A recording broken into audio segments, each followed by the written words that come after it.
Hi, I'm Annie Botticelli, and this is the Storyteller Forecast for Cancer for February 2016.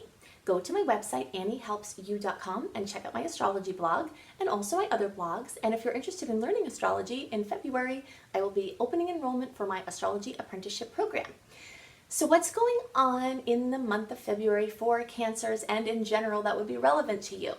I am calling the month of February a time for action. And I'm going to go into details about why that is and some things you need to know about the actions that you're taking and other influences that may happen. On first glance, this month may not be, if you were just looking at the month and not taking it into consideration its placement in the rest of the year or what's happening around it, you might think it's not really a great time to make a lot of big decisions or do anything. Because Mercury was retrograde January 5th through 25th, and it's not getting back to full steam until February 15th, so half the month is still kind of getting Mercury out of its awkwardness. Mercury rules communication and transportation and modes of communication and methods of transportation and mobility in general, your physical body moving around and how you express yourself and what you're expressing and sharing information. So all of those aspects of life are still just kind of getting their flow back. You know, I always liken it to making a U-turn. After you stop to make the U-turn, then it takes you a little while to get back up to the same speed that you were at before. And that's what the retrograde is like during this post-shadow period. And then Mars is going to be retrograde in April. But the shadow period starts February 18th. So you have the second half of the month covered in Mars retrograde. What is Mars retrograde? By March, I will have a Mars retrograde video up, so look out for that depending on when you're watching this. But I'll give you some understanding of it now. Mars retrograde happens a little bit over 2 years apart, so every 2 years and some months, you'll have Mars retrograde. So you don't hear it talked about often compared to Mercury retrograde and Venus retrograde because it does happen less frequently. But it's very important, and when it happens for longer. The longer or the orbit is of a planet, the longer the influence of its retrograde period, and the longer the shadow periods on either side. So Mars will go retrograde April 17th through April 17th through June 29th. Whenever we give dates like this, April 17th through June 29th, if you're in a different time zone, it could be a day off, you know? So just know the roundabout times, and you have to check really if you need to know the exact day what's relevant for your time zone. But in any case, that period of time, April 17th through June 29th, Mars will be in retrograde. Mars rules your oomph, your get up and go, your assertiveness, your drive, your ambitions. So you're going to find that those things are cooling off from the 6-month period of time, from the end of February through the end of August. That is not the type of climate you want to launch something that needs gusto, you know? I think that Mars retrograde is a wonderful time because it's like for some people who are overdriven, like me, it's a vacation. I love when Mars goes in retrograde because I take a break and then I'm like, oh wow, I feel like a normal person. So if you were an overachiever and you're doing a lot, you might find that it's more relaxing and that it's a little bit easier in some ways, which is perfect. But if you're trying to do things, you're trying to buy machinery, things like that, you want to do that in February. Even though Mercury hasn't quite gotten completely straight yet, you know, the more you get towards the middle of February, you're more clear of Mercury, you haven't quite gotten to Mars stuff yet, it's going to be a good time. Because otherwise you've got Mars influence, retrograde influence getting stronger every day into March you get, every day into April you get, and then it doesn't completely wear off until the end of August. But August will be another time of opportunities, even though there's some shadow period, but that's a long time to wait. So that's why I say push some things through in February. Another reason why February is great to try to do some things is because we have a bunch, like around six 60-degree angles that take place between February 3rd and February 13th. The 3rd, 8th, 9th, 10th, and 13th, and the days around there have this energy of 60-degree angles. And these are favorable angles. They're wonderful angles. They are the kind of angles that just bring some sweetness on their own, but that get better if you do something with them. I'm likening this to baking pears. If you've never baked pears, ripe pears, you really need to do that. So if you bake ripe pears, they taste amazing. But if you bake ripe pears and you drizzle honey on them, then it's even more amazing. So that action of adding the honey is what I'm likening these 60-degree angles to. If you do something with the pairs that come, the opportunities that come, the sweet things that come in February, then you'll carry them further and it will be even better. So things are going to come in for you to have opportunities. I'm going to talk about where those opportunities are likely to show up, but first I want to talk about the eclipses, because this is the second huge piece of information that we need to factor in when we think about what's going on in February, even though the eclipses don't happen until March. So March 8th, the solar eclipse at 18 degrees of Pisces happens. March 23rd, the lunar eclipse at 3 degrees of Libra happens.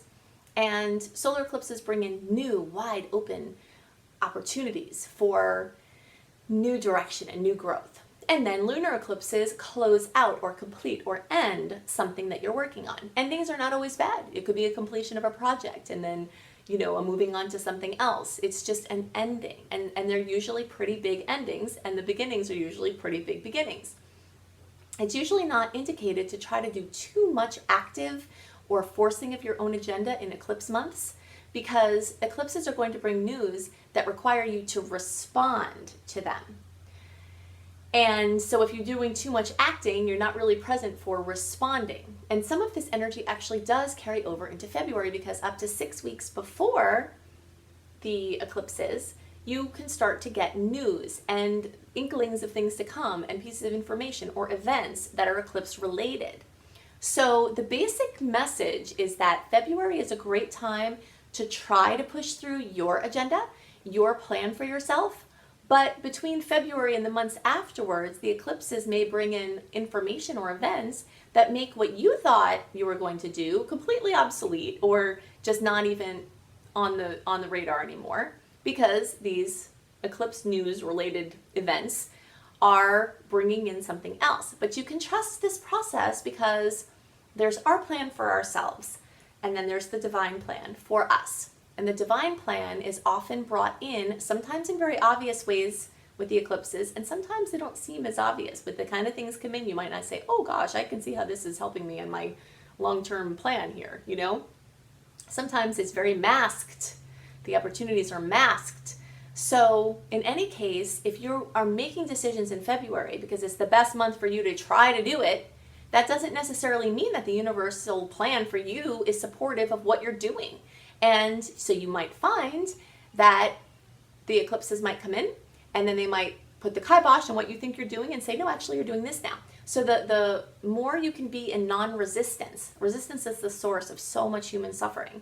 If you could just say, okay, I'm not attached to this, I'm just going to move with the flow, then the quality of your experience could be so much easier, especially at this time. And if you put your full effort into what the universe is saying, hey, you need to respond to this, that's going to be easy. But if you have a little bit of a hard time, which sometimes Cancer energy does, especially if there's an emotional attachment to it, letting go of what you thought you were working on or doing, that's where the conflict and the challenge can come in February, in March, and beyond. So make the decision that you're going to try to be flexible. And as these things come up that seem like they might be taking you off course, just remember what I said about that. Now, there is a possibility, if your plan for yourself is very much aligned with the universal plan, the divine plan for you, that things that you take action on in February might get a huge boost and carry so much further. So you'll be able to see where you're at on what you're supposed to be doing, and then you can respond to the signs from the universe. Some of you are going to experience some challenges, some difficult news, some things that happen from the eclipses, especially the lunar eclipse. But if that happens, I know for sure that there's something that wants to be coaxed out of you. And even if it doesn't seem like you're feeling particularly motivated or thinking about, wow, this is really hard, maybe I should see what it's trying to bring out of me. That's not usually people's first response, and especially not Cancers, because you're lost into this emotional space of what is happening and how you feel. Try to remember, have that little voice in your head come in and say, okay, this is hard, but the universe wants something from you. There's something within you that wants to come out, and see what you can do to use the challenge to rise to the occasion, to shift into something else. So an example would be, let's say you get some news that's not good. You have the choice to either abandon everything that you want for yourself or that you're doing and then kind of go into an emotional space. Or you have a choice to step up and use the information for living your life in a better way than you ever have before. You know, sometimes eclipses involve death, and sometimes it's figurative. You know, something ends and everybody's alive, but something ends, but it's the death of something, you know, and sometimes the death is literal. That does happen as well. But in any case, death of something figurative or literal can often be a huge opportunity for us to live better, to look at the places where we're not really living, you know, and being afraid. In some ways, there could be a case that we're not really living if we're living so much in fear. So you have a chance to release a lot of fear around this time. I definitely will go into more of the specifics of how the exact eclipses can affect cancers, where it's happening in your charts for early, middle, and late, etc. But for now, just know that for many people, big changes are coming. For the rest of you, if you don't have the big changes coming, you might be holding space for the people that do. So the opportunities that these 60-degree angles are going to bring will likely come in certain fields of experience for Cancer. All Cancer placements, early, middle, and late degrees, will experience opportunities in the house of relationships. Relationships, one-on-one relationships with clients, with friends, with neighbors, with people at your church, with your romantic partner, with your business partner. Any one-on-one close relationships. Massive amounts of opportunity in this month. Blessings. Things coming in where you say, oh, thank God. You know, that was such a huge help coming in, support coming in. Early and middle degree placements. Let me break down what the early, middle, and late degree placements are. There are 30 degrees in each sign, which is also known as the sun takes 30 degrees to move through a sign, or 30 days. It moves a degree a day. So it starts out at 0 degrees of Cancer, then goes to 1 degree of Cancer, 2 degrees of Cancer. So each day you get into the sign, it moves another degree, and you're at a different degree of the whole Cancer picture. So the chart for an early degree Cancer looks very different than the chart for a late degree Cancer, because it's like this. It's like a, you know, and if you're early, you're here, and if you're late, you're here. So something happening here is not necessarily happening here. I don't know if you've ever seen like it raining across the street, or raining down the block, and it's not raining where you are, but you're like, oh, it's coming, but it's not raining here. That's what it's like with these degrees. These things happen for the early degree placements first, and you can kind of see it. So you're being affected by it, but it's not really happening for you yet. You have other things happening for you, and those are more current for you. That's why I break them down this way.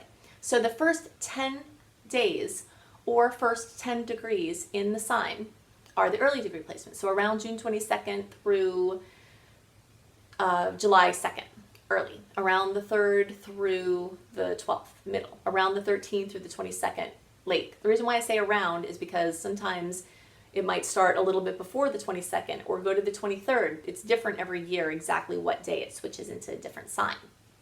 But you break it down into 10s. Also the same if you are looking for your ascendant or your rising sign, if you're watching this for your Cancer rising. 0 to 9 degrees is early. Not 10 to 19 is middle, and then 20 to 29 is late. Okay, so now that you can figure out where you are here, early and middle degree placements are going to have opportunities in the 8th house. These are coming for you later degree placements, which is not quite yet. The 8th house is the second partnership house, which has to do with your relationships plus resources. So the 7th house is the relationships themselves, and the 8th house is you and the other person and your stuff. For better and worse, your baggage, but then also your resources merging together. So debt, credit, things involving money, loans, grants, excuse me, things like that. Deep psychology, deep intimacy, connecting with people on very deep levels with money or through sexual relationships or things like that. All of that energy is in the 8th house. So there's opportunities that can come there. For you middle to late degree placements, you still have these opportunities coming in through the 6th house. And the 6th house has to do with health and medical things, diagnostics, treatments, diet, supplements, things like that. Also having to do with animals or pets, also having to do with your daily experience. So if you go to an office and that's what you do every day, that is your 6th house. That is what you do every day. If you're home, your 6th house is there. It's the energy that you have, like your day-to-day experience. So middle and late degree placements are going to have opportunities coming in the 6th house. Early and middle degree placements are still going to have opportunities in the 5th house. And the 5th house have to do with true love and romance and creativity, children, conception, pregnancy, child rearing, things involving kids, whether they're your own or not, fun, pleasure, hobbies, 5th house stuff. And then you late degree placements, you'll still have some opportunities in your 4th house, which have to do with home and homes, houses, and work that revolve around houses, and family and other things, basically everything Cancer. Cancer rules the 4th house. History, your family history, ancestry, your genealogy, your roots in this lifetime, places you've lived, things like that. And also psychologically based work, things like that. So these are the biggest things that I see to factor into your planning for February. Basically, run your agenda as much as possible until you see the universe saying something different, then flow with that is the basic summary. If you would like some help with that, you can go to my website, anniehelpsyou.com. You can see more about my personal coaching. You can see more about my virtual coaching program, Shine, which is available on a sliding scale. Also, if it's after January 7th, check out my Jupiter blog. Jupiter is an amazing planet that expands your wherever it is. And for early degree placements, you have Jupiter in the 4th house, home, family, etc. Middle degree placements, you have Jupiter in the 3rd house at this point. That's communication, transportation, and the vehicles and modes of doing those things. Relatives that are not your parents or kids, like cousins, brothers, sisters, aunts, uncles, etc. And very late degree placements, you'll still have Jupiter energy with with it retrograding into your 2nd house, which rules your finances. So if you go to anniehelpsyou.com and you search for Jupiter blog under the blog, then if you're early, read about Jupiter in the 4th. If you're middle, read about Jupiter in the 3rd. And if you're late, then read about Jupiter in the 2nd, and you can get even more information about how this transit may be affecting you. So check it out, and while you're there, sign up for my free email newsletter, become part of my community, get my monthly write-up that I do for my people for the month to come. And I hope you have a wonderful month. I'll see you next month. Bye.